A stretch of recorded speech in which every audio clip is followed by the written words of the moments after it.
오늘 하나님께 주시는 말씀은 사도행전 2장 43절에서 47절 말씀입니다.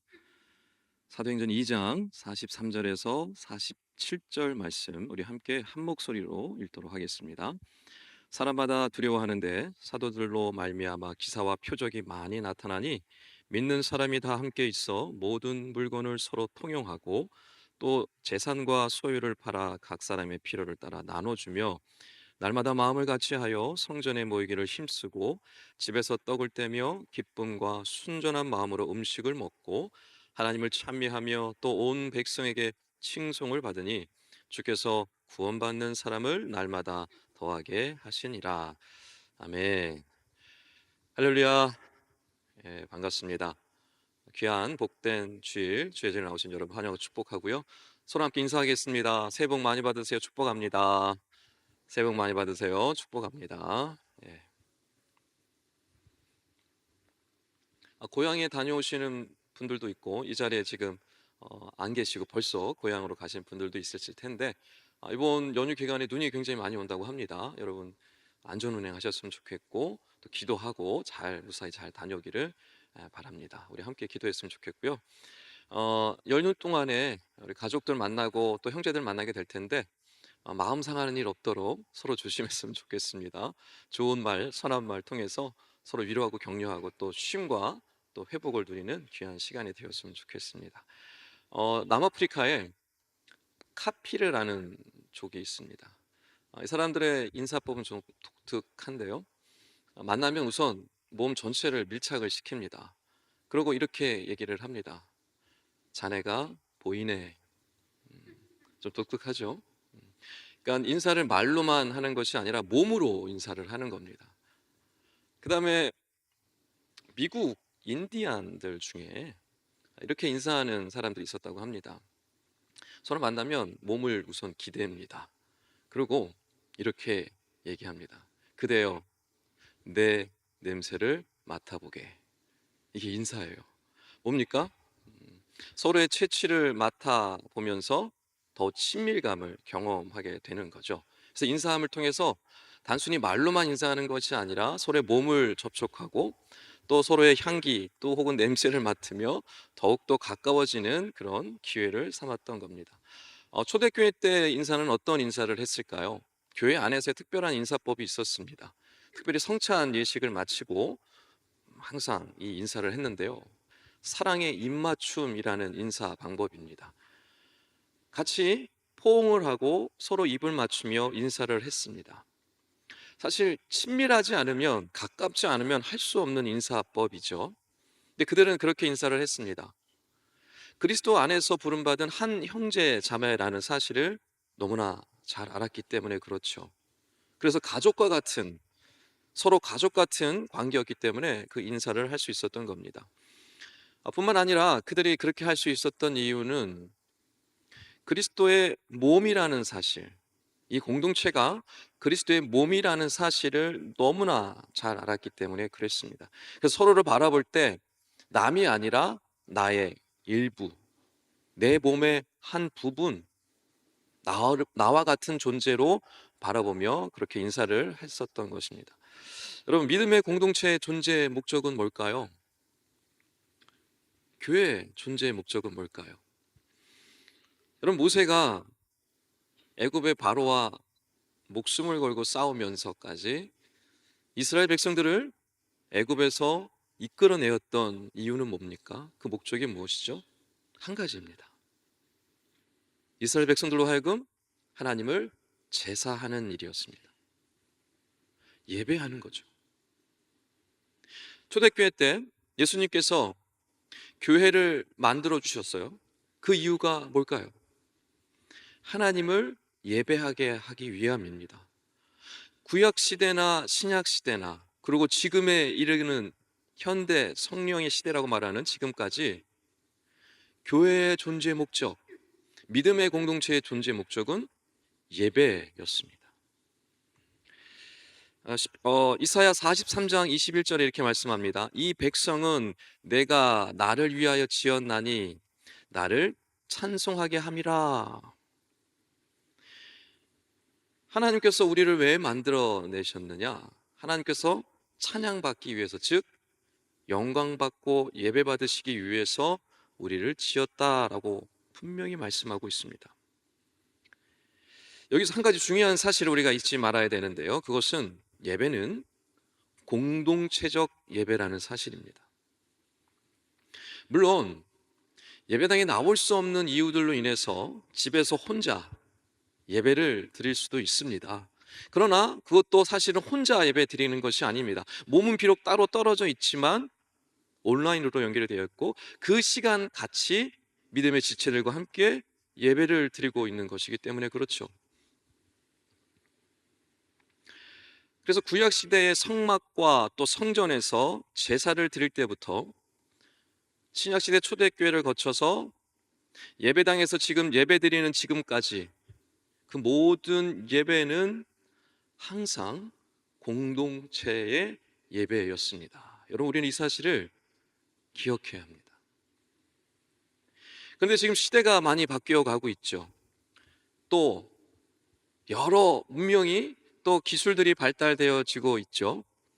또 우리가 겪었던 코로나와 같은 이런 팬데믹 시대로 인해서 이 공동체적 예배에 대한 중요성, 이 중요한 의미가 점점 사라져가고 있습니다.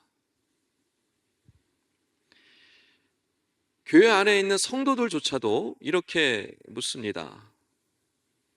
꼭 교회 가지 않더라도 혼자 집에서 온라인으로 예배를 드려도 아무 문제 없는 거 아닌가요? 여러분, 정말 그럴까요?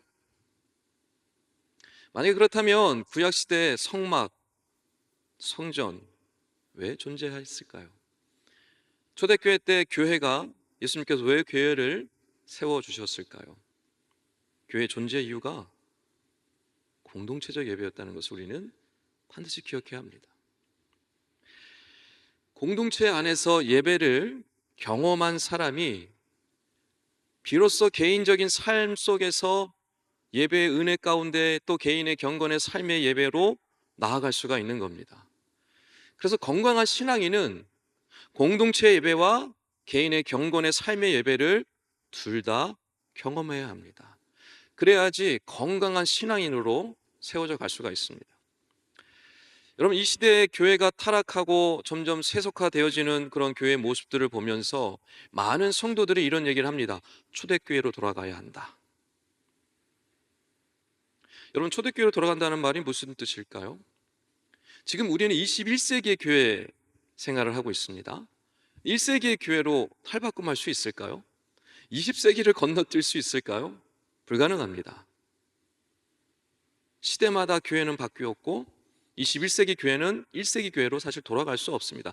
그럼에도 불구하고 순수했던 이 초대교회의 모습을 기억하는 많은 성도들, 말씀을 통해서 그 초대교회에 얼마나 놀라운 역사도 있었는지를 알고 사모하는 많은 성도들은 초대교회로 돌아가야 한다는 것에 다 공감합니다.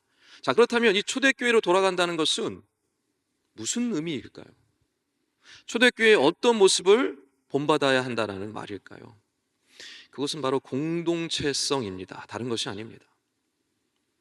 오늘 말씀을 보면 초대교회가 어떻게 모여서 예배를 드렸는지, 같이 모여서 어떻게 공동체성을 이루어 갔는지를 아주 잘 보여주고 있습니다. 여러 가지 중요한 말씀들이 있지만 오늘은 크게 두 가지의 말씀만 좀 나눠 보도록 하겠습니다. 첫째는 초대교회 공동체는 서로 함께하는 공동체였습니다. 다시 한번 따라해 보겠습니다. 서로 함께하는 공동체. 서로 함께하는 공동체였습니다. 44절 45절을 여러분 한번 제가 읽어 드릴 텐데 가만히 보십시오. 서로 함께라는 말이 어떻게 들어가 있는가? 자, 제가 읽습니다. 믿는 사람이 다 함께 있어 모든 물건을 서로 통용하고 또 재산과 소유를 팔아 각 사람의 필요를 따라 나눠주며. 말 그대로 초대교회 성도들은요, 서로 함께 뭔가를 나눴습니다. 가난한 사람에게 뭔가를 베풀었습니다.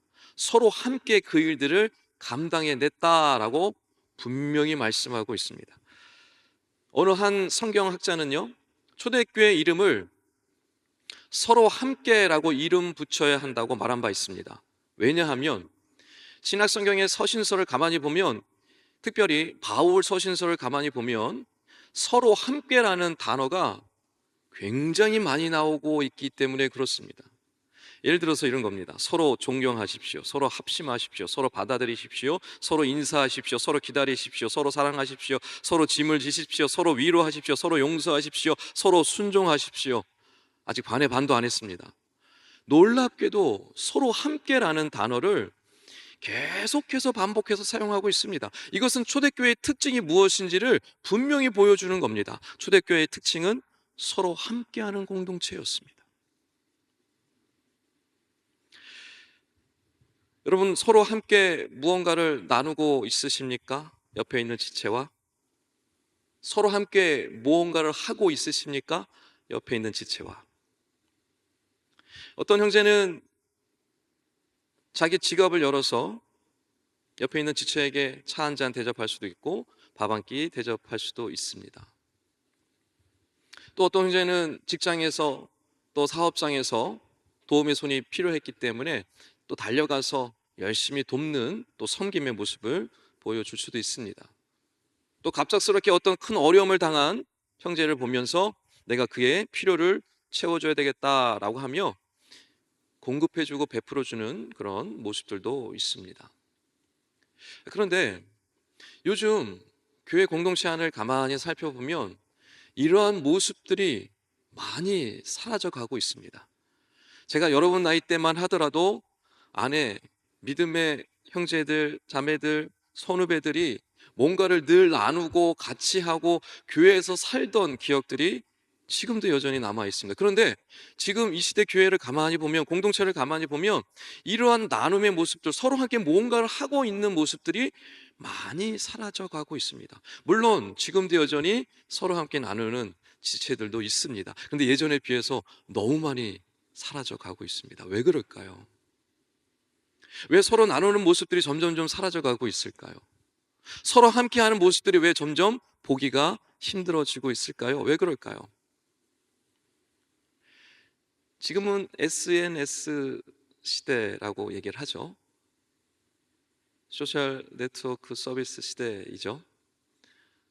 우리가 잘 알고 있는 페이스북, 트위터, 카카오톡, 인스타그램 다 뭡니까? 이런 매체들을 통해서 정보가 수도 없이 쏟아져 나오고, 이런 매체들을 통해서 정보를 얼마든지 언제든지 마음만 먹으면 쉽게 접할 수 있고 쉽게 얻을 수 있습니다. 시간과 공간의 제약을 없이 정보의 시대 속에서 마음껏 소통하며 마음껏 나눌 수 있는 그런 시대가 되었습니다. 정말 상상하지도 못했던 시대입니다. 여러분 아마 학교에서 이미 이 유익들을 누리고 있을 겁니다. 과제를 낼 때나 뭐 학업을 또 팀별로 할 때도 이런 SNS를 적극 활용하고 있을 거예요. 학교만 그러지 않죠? 직장에서도 이 SNS를 적극적으로 활용합니다. 일 처리하는 거며 모든 뭐 회의조차 다 이걸로 다 하지 않습니까? 심지어 교회 안에서도 어떻습니까? 사역의 현장에 지금 이제 리더하시는 분들, 임원하시는 분들, 팀장님, 순장님들, 간사님들 SNS를 적극 활용해서 우리 공동체 안에서 정말 잘 사용하고 있습니다. 저도 열심히 잘 사용하고 있습니다. 굉장히 큰 유익들이 있습니다. 자, 그런데 이런 의문이 듭니다. 온라인 상에서 정말 서로 함께가 가능할까? 물론 정보는 나눌 수 있고, 물론 뭔가를 서로 나눌 수 있고, 뭔가 이야기를 나눌 수는 있겠지만, 정말 그게 우리를 이해하고 우리를 알아가는 중요한 역할을 할 수 있을까? 얼굴을 못 보는데, 목소리를 듣지 못하는데, 그의 표정을 읽을 수가 없는데, 어떤 마음의 상태인지를 알 수 없는데 과연 그 사람을 제대로 이해할 수 있을까? 서로 진심으로 도와줄 수 있을까? 팔로워들끼리만, 친구 맺은 사람들끼리만, 특별히 만든 단톡방 안에 있는 사람들끼리만 서로 소통하고 있다면 그게 정말 진정한 공동체라고 말을 할 수 있을까?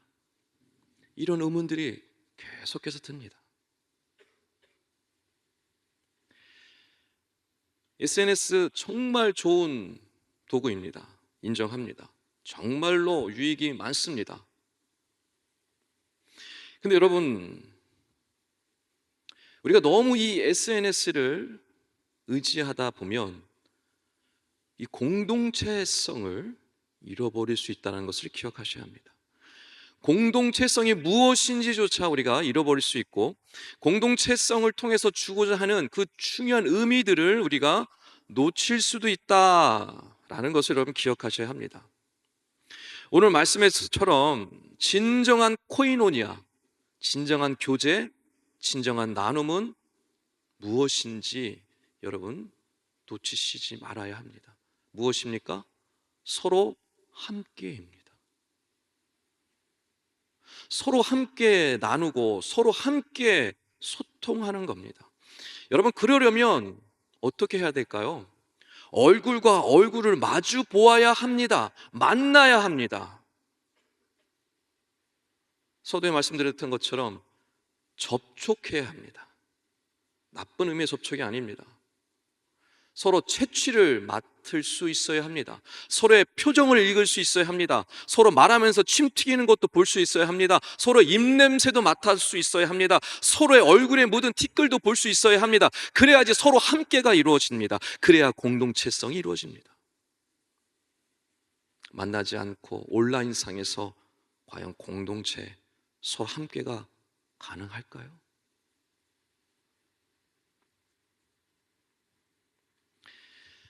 만날 때 우리는 비로소 주님이 일하시는 것을 경험할 수 있습니다. 서로 얼굴 보며 마주치고 접촉할 때 우리는 서로를 보면서 서로의 지체들의 모습들을 보면서 그 속에 역사하시고 함께 하시는 주님의 사랑과 은혜를 느끼고 경험할 수 있습니다. 바라옵기는 점점 공동체성이 사라지고 있는 이 시대 속에서 정말 서로 함께가 무엇인지를 다시 한번 여러분 다시 깊이 묵상하시고, 오늘 말씀처럼 우리 초대교회 성도들처럼 서로 함께 나누며 교제하며 서로 소통하는 그런 모습들을 이뤄가셔서 정말 아름다운 공동체, 아름다운 믿음의 공동체, 우리 싱크 공동체를 세워가시기를 주님이랑 축원합니다. 두 번째로 초대교회는요, 마음을 나누는 공동체였어요. 여러분, 첫 번째 기억하시죠? 서로 함께하는 공동체였어요. 두 번째는 무슨 공동체라고요? 마음을 나누는 공동체. 한번 따라해 보겠습니다. 마음을 나누는 공동체.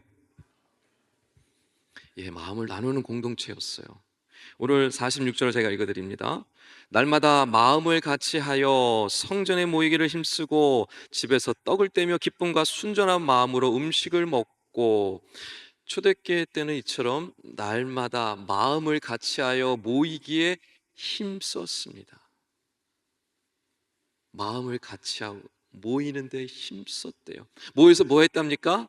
성전에서 예배 드렸어요. 그리고 뭐 했답니까? 어느 한 집을 정해서 그곳에 가서 같이 먹고 마시고 음식을 나눴습니다. 이게 초대교회의 모습이었어요. 이게 그들의 공동체였습니다. 2000년 기독교 역사 시간 동안에 여러분 이 모습이 바뀌었을까요? 아니요, 전혀 바뀌지 않았습니다. 같이 모여서 예배하고 또 같이 모여서 음식을 나누고 교제하고 나눴습니다.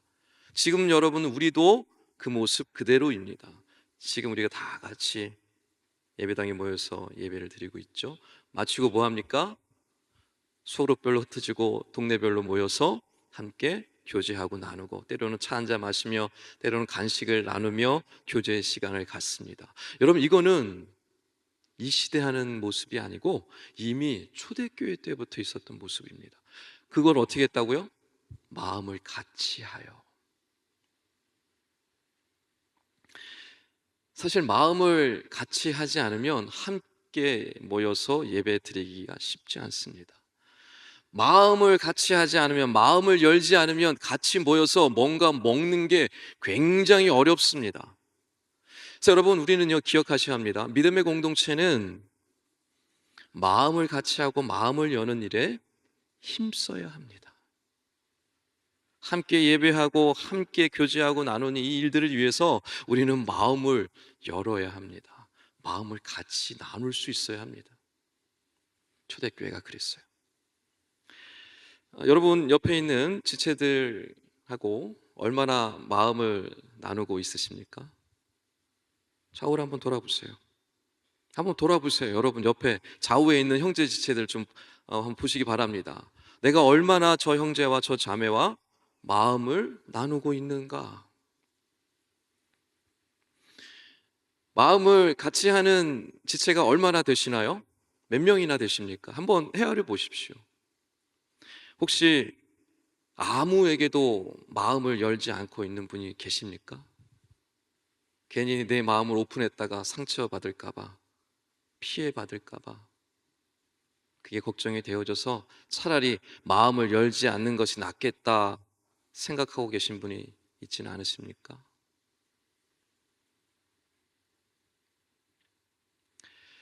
여러분, 믿음의 공동체는 무엇보다도 마음을 같이 하는 공동체라는 사실을 여러분 기억하셨으면 좋겠습니다. 마음을 열지 않으면요, 마음을 나눌 수가 없어요. 마음을 나누지 못하면 마음을 같이 함께 하지 못합니다. 그게 어떻게 되겠습니까? 따로따로가 됩니다. 공동체가 되지 못합니다. 독일의 브루더 호프라는 공동체가 있습니다. 굉장히 가난하고 소박한 공동체입니다. 아주 오래된 역사를 가지고 있는 공동체인데요. 이들은 비록 넉넉하지 않지만 공동체 안에서 그 누구보다도 행복한 공동체의 삶을 살아갑니다. 그래서 세상에 많은 즐겁고 재미있고 행복한 것들이 많이 있지만 그 세상의 것들보다도 공동체 안에서의 나눔, 함께하는 그것이 훨씬 더 행복하다는 걸 알기 때문에 세상 밖으로 나가지 않습니다. 공동체가 함께 모여 그 안에서 살아갑니다. 그들을 행복하게 만들어주는 중요한 원칙 한 가지가 있습니다. 그게 뭐냐면 이 사람들은 누구나 다 이런 생각을 가지고 있는데 내 뒤에 마귀가 24시간 지켜보고 있다는 것을 늘 알고 있습니다.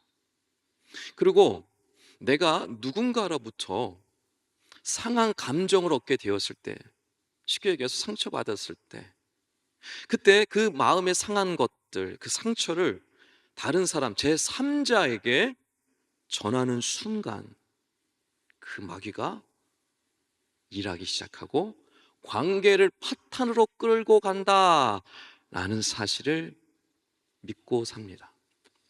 그래서 이들은요, 누군가에게 상처를 받거나 상한 마음이 생기게 되면 반드시입니다. 원칙입니다.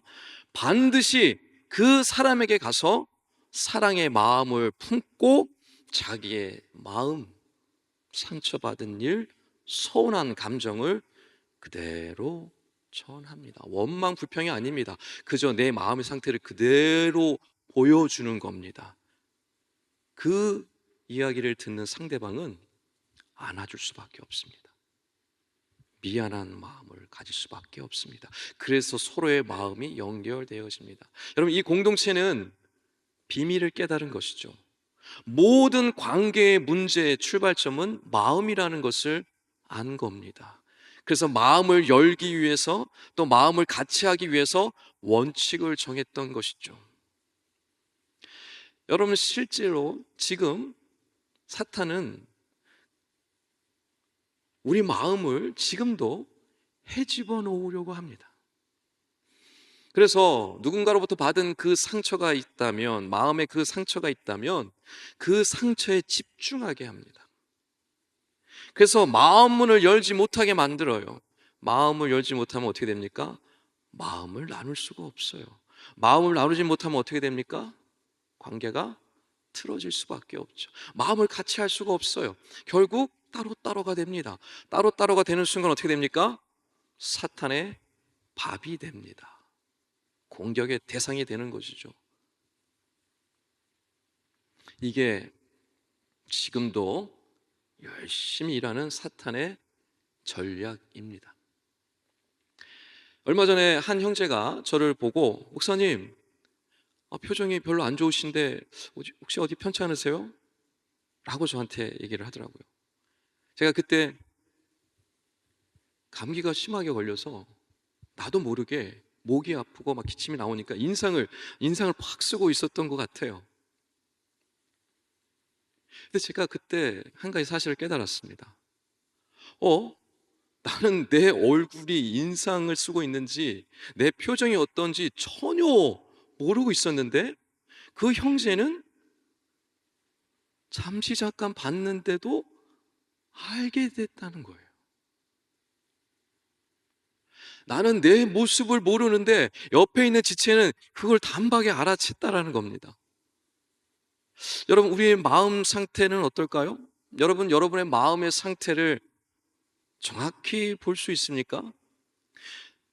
대부분의 많은 사람들이 자신의 마음이 얼마나 강팍한 상태인지, 얼마나 돌같이 굳어 있는지를 때로 잘 인지하지 못합니다. 모르고 살아갈 때가 너무나 많아요. 그런데 놀랍게도 내 가까이에 있는 사람은 내 말투, 내 표정, 내 행동, 모습만 봐도 내 마음의 상태가 어떠한지를 금방 알아챕니다. 제가 청년들 신방하고 만나서 대화를 하다 보면 얼굴 표정을 보거나 말투를 보면 금방 마음의 상태를 읽을 수 있습니다. 지금 마음이 어떠한지를 금방 눈치챌 수가 있어요. 근데 본인은 잘 몰라요. 뭐가 문제인지. 왜 이 삶이 이렇게 힘들게 되어가고 있는지를 잘 몰라요. 여러분, 제가 무슨 말씀 드리고 싶으냐 하면, 공동체 안에 있으면, 이와 같이 우리가 공동체 안에 있으면 누군가가 나의 상태를, 나의 영적인 상태를, 내 마음의 상태를 점검해 줄 수가 있어요.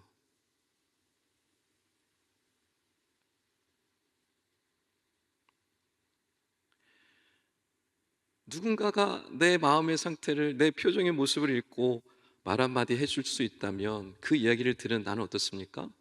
내가 아까 예를 들은 것처럼 표정을 이렇게 하고 있으면 안 되겠네. 또 내 누군가가 내 마음을 알았을 때, 내 마음에 지금 굉장히 힘들고 속상한 것에 대하여 얘기를 해줬을 때 위로받을 뿐만 아니라 내가 이러면 안 되지라는 마음을 가질 수 있겠죠. 그럼 어떻게 됩니까? 내 마음의 상태를 알게 되는 겁니다. 그러면 내 마음을 열 수가 있어요. 그러면 내 마음을 함께 나누고 마음을 같이 할 수가 있게 됩니다. 그렇게 되면 마음을 나누는, 마음을 같이 하는 공동체가 되어지겠죠. 여러분, 말씀을 정리하겠습니다.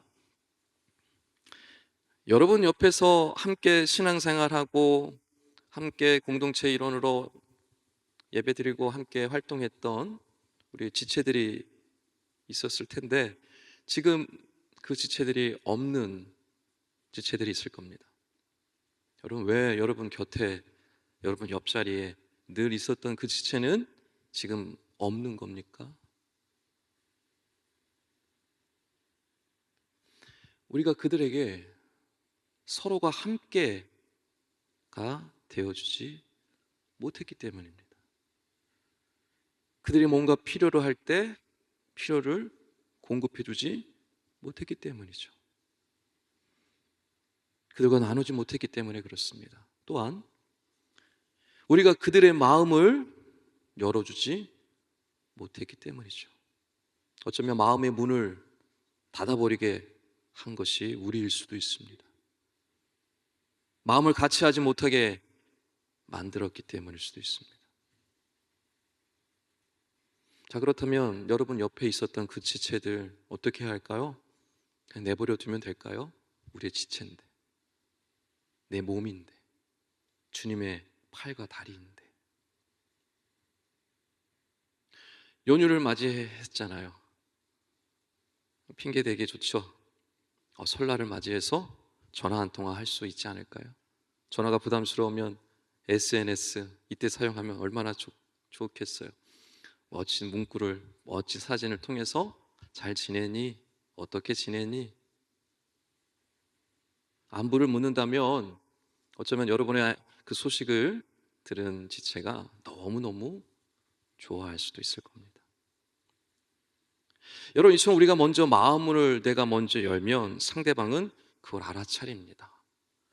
그리고 내 마음을 받아주고 서로의 마음이 연결되어지고 마음이 함께 되어지게 됩니다. 그러면 마음을 나누는 공동체가 되어지겠죠. 서로 함께하는 공동체가 되어지겠죠. 여러분, 싱크 공동체는 하나님을 예배하기 위하여 부름받은 공동체라는 사실을 반드시 기억하셨으면 좋겠습니다. 그러나 그 공동체는 한 개인이 아니라는 것을 여러분 또한 기억하십시오. 우리는 개인이 아닙니다. 공동체의 지체이고 그리스도의 몸된 한 부분입니다. 한 몸입니다.